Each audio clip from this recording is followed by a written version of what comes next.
जय हिंद। मैं इंस्पेक्टर मोहम्मद जौहर विंडोज़ 10 के इस ट्यूटोरियल वीडियो में आपका स्वागत करता हूं। इस सीरीज़ के सभी वीडियोस पूरी तरह से हिंदी में हैं, जिसका उद्देश्य सीमा सुरक्षा बल के कार्मिकों एवं उनके परिवार के सदस्यों और साथ ही समस्त भारतवासियों को हिंदी में निःशुल्क कंप्यूटर सिखाना है।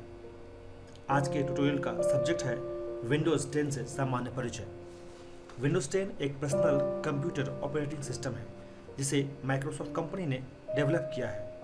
कंपनी द्वारा इसे सितंबर 2014 में प्रस्तुत किया गया था। जब आप कंप्यूटर का इस्तेमाल शुरू करते हैं तो आपका कंप्यूटर के ऑपरेटिंग सिस्टम से परिचित होना निहायत ही ज़रूरी है। अगर आपने कभी विंडोज़ एक्सपी या विंडोज़ 7 इस्तेमाल किया है तो यह उनसे थोड़ा हटके है, लेकिन ज़्यादातर हालात में विंडोज़ 10, विंडोज़ 7 या एक्सपी जैसा ही है। कंप्यूटर को स्टार्ट होने के पश्चात आप जो स्क्रीन देखते हैं उसे डेस्कटॉप कहते हैं और इसमें शामिल है डेस्कटॉप का पूरा बैकग्राउंड, और साथ ही सबसे नीचे स्थित जो पट्टी है इसे कहते हैं टास्क बार। टास्क बार में यहाँ नीचे ज़्यादातर इस्तेमाल होने वाले प्रोग्राम्स का शॉर्टकट रखा जाता है और टास्क बार के दाहिने किनारे पर सेटिंग्स होते हैं, जिसमें से विंडोज़ 10 में नया दिया गया है नोटिफिकेशंस, जिसमें आप जो प्रोग्राम इस्तेमाल करते हैं फेसबुक या सोशल मीडिया के और प्रोग्राम्स हैं या और दूसरे प्रोग्राम्स हैं, उनका जो नोटिफिकेशंस है वो आपको यहाँ दिखाई देता है। इस इलाके में आप ज़्यादा नोटिफिकेशंस है तो आप उसको स्क्रॉल कर सकते हैं। इसके अलावा कुछ क्विक सेटिंग्स हैं जो विंडोज़ 10 में दी गई हैं ईजी एक्सेस करने के लिए। इसके अलावा कैलेंडर का सेटिंग, पहले विंडोज़ 7 में यहाँ पे टाइम का सेटिंग हुआ करता था, यहाँ पे आप विंडोज़ 10 में कैलेंडर्स और आपका एजेंडा एक्सेस कर सकते हैं। इसके अलावा इंटरनेट करने के लिए नेट का सेटिंग और साथ ही साउंड का सेटिंग विंडोज़ 10 में। इसके अलावा आप अगर ध्यान से देखें तो एक छोटा सा अपवर्ड एरो दिखाई देता है। यहाँ पर जो आपके प्रोग्राम्स बैकग्राउंड में साथ साथ रन कर रहे हैं उनका शॉर्टकट यहाँ होता है, यहाँ से भी आप उन प्रोग्राम्स को एक्सेस कर सकते हैं। इसके अलावा सबसे ख़ास बात जो टास्क बार में है वो उसके सबसे बाएं किनारे में स्थित ये स्टार्ट बटन है। जब आप टास्क बार पे स्टार्ट बटन पे क्लिक करते हैं तो विंडोज़ 7 से थोड़ा अलग विंडोज़ 10 में स्टार्ट मेनू खुलता है, जिसमें यहाँ पे लाइव टाइल्स होते हैं। इसमें प्रोग्राम्स जो आपके सोशल मीडिया हैं उनके जो लेटेस्ट न्यूज़ है या कोई न्यूज़ का है या वेदर का है, ऐप्स है, उनका जो नोटिफिकेशन है लाइव टाइल में आपको दिखाई देता है। इसके अलावा उसके नीचे आप अगर यहाँ देखें ऑल ऐप्स का बटन है, जिस पे प्रेस करने के बाद जितने भी सॉफ्टवेयर्स आपके कंप्यूटर में इंस्टॉल हैं आप उसे स्क्रॉल करके एक्सेस कर सकते हैं। जल्दी से एक्सेस करने के लिए आप अल्फ़ाबेटिकली अपने सॉफ्टवेयर के हिसाब से आप किसी भी अल्फ़ाबेट पे क्लिक करें और अपने मनपसंद सॉफ्टवेयर पे आप जा सकते हैं। जैसे कि मुझे कैलकुलेटर खोलना है तो मैं इस पर सिंगल क्लिक करूँगा, लेफ़्ट क्लिक करूँगा तो मेरा ये खुल गया। सबसे ख़ास बात, जब कोई सॉफ्टवेयर खुलता है तो टास्क बार पे उसका आइकन आपको दिखाई देता है। इस आइकन के थ्रू आप उस प्रोग्राम को मिनिमाइज़ भी कर सकते हैं और मैक्सिमाइज़ भी कर सकते हैं। इसके अलावा ये टास्क बार पे इस तरह का आइकन होने से सबसे ज़्यादा फ़ायदा तब होता है जब आप एक साथ कई तरह के प्रोग्राम को इस्तेमाल कर रहे हों, तो प्रोग्राम को स्विच करने के लिए आप बस इसके आइकन्स पे क्लिक करें तो आपका प्रोग्राम स्विच हो जाता है।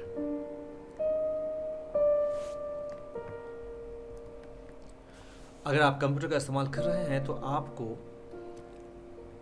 कंप्यूटर में फ़ोल्डर और फाइल के बीच में फ़र्क आपको पता होना चाहिए। फाइल कोई भी आपके कंप्यूटर के अंदर वीडियो फाइल, इमेज फाइल या कोई भी डॉक्यूमेंट का फाइल आपका हो सकता है, लेकिन फ़ोल्डर क्या है, हर तरह के अलग अलग तरह के फाइल्स को ऑर्गेनाइज करने के लिए और व्यवस्थित रूप से रखने के लिए फ़ोल्डर्स का हम उपयोग करते हैं। फ़ोल्डर जैसा कि आप देख रहे हैं यहाँ पर पीले रंग के आइकन में जिस तरह के वास्तविक फ़ोल्डर दिखते हैं इस तरह का फ़ोल्डर बना होता है। फ़ोल्डर को खोलने के लिए आप उस पर डबल क्लिक कर सकते हैं। डबल क्लिक करने पर जो फ़ोल्डर खुलता है वो माइक्रोसॉफ्ट के डिफ़ॉल्ट प्रोग्राम फाइल एक्सप्लोरर के अंदर खुलता है। इसकी विशेषता इस प्रकार से है कि लेफ़्ट साइड में क्विक एक्सेस टूल बार है, इसमें आप देख सकते हैं कंप्यूटर के लोकेशंस में अलग अलग जगह जहां आपका फाइल या फोल्डर है वहां पहुंचने के लिए आप यहां से आप इजीली एक्सेस कर सकते हैं। जैसे मैं पिक्चर्स में गया हूं और मुझे ये फ़ाइल खोलना है तो इस फाइल को खोलने के लिए मैं डबल क्लिक करूंगा तो ये फाइल अपने डिफ़ॉल्ट प्रोग्राम, जैसा कि अभी की हालत में माइक्रोसॉफ्ट ऑफिस पिक्चर मैनेजर में ये पिक्चर खुला है। इस तरह से अगर आप चाहते हैं कि आप किसी फाइल को डिलीट करें तो आप उस फाइल पे सिलेक्ट करके अपने कीबोर्ड के डिलीट बटन को प्रेस करें, वो फाइल वहाँ से डिलीट हो जाता है। लेकिन ये डिलीट होकर केवल रिसाइकिल बिन के अंदर ट्रांसफ़र होता है। अगर आप कभी रिसाइकिल बिन पे जाते हैं तो आप उस फाइल पे या फोल्डर पे अगर आपका इरादा बदल जाता है तो आप उसको रीस्टोर कर सकते हैं। उसके लिए आप उस फाइल पे सिलेक्ट करें। सिलेक्ट करने के बाद रीस्टोर द सिलेक्टेड आइटम पे आप क्लिक करें। अगर ज़्यादा फाइल्स आपके रिसाइकिल बिन में है तो आप रीस्टोर ऑल आइटम्स पे भी क्लिक कर सकते हैं। जब आप इस पर क्लिक करते हैं तो फाइल आपका मूव होकर वापस जिस जगह था वहाँ पहुँच जाता है। किसी भी फोल्डर को क्लोज करने के लिए आप उसके ऊपर और दाहिने किनारे पर लाल रंग का क्लोज बटन है, उस पर लेफ्ट क्लिक करें, वो फोल्डर बंद हो जाता है। अब हम वापस चलते हैं स्टार्ट मेनू पे। टास्क बार के सबसे बाएं किनारे पर स्टार्ट बटन है, इस पर लेफ्ट क्लिक करने से स्टार्ट मेनू खुलता है। लेकिन ये विंडोज़ 7 से मैंने पहले भी बताया आपको ज़रा अलग है। यहाँ पर लाइव टाइल्स होते हैं। आप अपने प्रोग्राम को एक्सेस करने के लिए देखिए सबसे ऊपर पिंड टाइल्स है जो आपको दिख रहा था, लाइव टाइल्स। इसके अलावा आप सारे प्रोग्राम्स को ऑल ऐप्स से एक्सेस कर सकते हैं। इसके बाद नीचे जिस अकाउंट के थ्रू आप लॉगिन हुए हैं उस अकाउंट का नाम और उसका लोगो यहाँ पर दिया हुआ है। आप यहाँ से आप अकाउंट स्विच कर सकते हैं, किसी दूसरे अकाउंट में जा सकते हैं। इसके अलावा documents, downloads, musics, pictures, videos या आपके पर्सनल फाइल्स जो फेवरेट होते हैं उनका लिंक यहाँ पर है। नेटवर्क की सेटिंग के लिए आप नेटवर्क पे क्लिक कर सकते हैं। इसके अलावा आप आपकी पर्सनल फोल्डर्स यहाँ पर हैं और फाइल एक्सप्लोरर है, यहाँ से भी एक्सेस कर सकते हैं। और टास्क बार में येलो आइकन से भी आप यहाँ से फाइल एक्सप्लोरर को एक्सेस कर सकते हैं। इसके अलावा सेटिंग्स है जहाँ से आप मेन कंप्यूटर के सेटिंग्स में जा सकते हैं। और पावर ऑप्शंस है, आप अपने कंप्यूटर को रीस्टार्ट करना चाहते हैं, शट डाउन करना चाहते हैं या स्लीप करना चाहते हैं तो पावर से आप उसे एक्सेस कर सकते हैं। इसके अलावा टास्क बार में नया चीज़ जो इंट्रोड्यूस किया गया है वो है कोर्टाना, आपका पर्सनल वॉइस असिस्टेंट। आप कोर्टाना में के आइकन पर क्लिक करके आप इसे हे कोर्टाना बोल करके भी इसे एक्टिवेट कर सकते हैं, या फिर आप कोर्टाना पे आप टाइप भी कर सकते हैं। आपने किसी सॉफ्टवेयर को खोजना हो या किसी फाइल को खोजना हो, विंडोज 7 के सर्च बार की तरह ही कोर्टाना काम करता है। जैसे कि मुझे वर्ड खोलना है, मैं WORD वर्ड मैंने प्रेस किया, वर्ड नाम से जो सॉफ्टवेयर है वो यहाँ पे आ गया। लेफ्ट क्लिक करके मैं उस सॉफ्टवेयर को लॉन्च कर सकता हूँ। इसके अलावा अगर कोई फाइल है तो मैं उस फाइल को भी खोज सकता हूँ। उस कीवर्ड से मिलता जुलता फोल्डर और फाइल आप देख सकते हैं किस तरह से कोर्टाना जो सर्च असिस्टेंट है उसने खोज दिया।